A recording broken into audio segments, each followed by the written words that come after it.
अपना करे जा जैसे राखब संभाल के, अपना करे जा जैसे राखब संभाल के। दे दाना दिल ओढ़नी से निकाल के, दे दाना दिल ओढ़नी से निकाल के।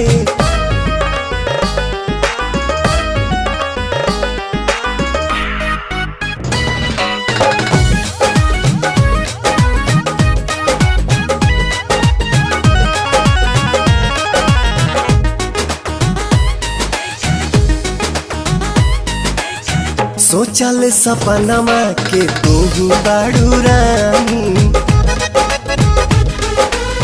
सोचल सपनमा के तू बाड़ू रानी। कद हवाले हमें अपन जवानी रानी, कद हवाले